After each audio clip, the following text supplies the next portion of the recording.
It took one preseason game for Shedeur Sanders to do what months of headlines and draft night hand-wringing couldn't. Prove a lot of NFL decision makers got this one wrong.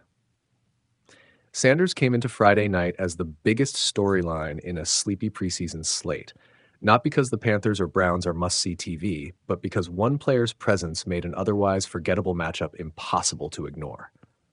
The result?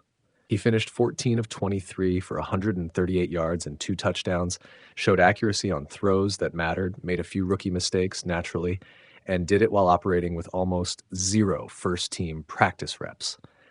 That's not just promising, that's a flashing neon sign. Let's be blunt, Shedeur's tumble from projected early pick to a fifth-round selection was the draft's biggest mystery, and for many, its most embarrassing outcome. Whatever whispers, rumors, or private red flags circulated before April, none of them were reflected in the tape he put on the field Friday. On the plays that counted, red zone timing, moving in the pocket under pressure, delivering touch passes in traffic, he looked like a player who belongs on the big stage. That's why people are hot, not because he's suddenly a finished product, but because the gap between expectation and outcome on draft night now looks glaring. This isn't about making the Browns out to be genius draft evaluators overnight. It's about how the league as a whole underestimated a talented, battle-tested college quarterback.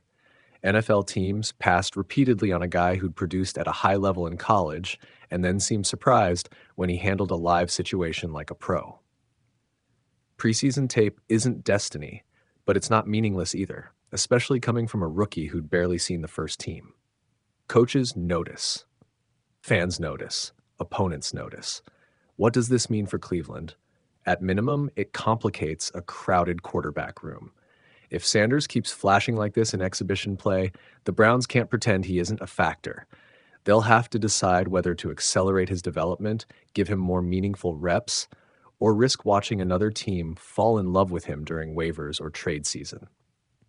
For the league, it's a reminder to be careful about letting narratives, whether around interviews, personality, or pedigree, overshadow on-field evaluation. Will Shedeur be a franchise QB? Too soon to crown him. But one thing's clear. After one game, the NFL has a lot of explaining to do. If teams really passed on him for the reasons people feared, Friday night wasn't just a nice debut, it was proof they missed the memo. And in a league obsessed with finding the next playmaker under center, that's a costly oversight.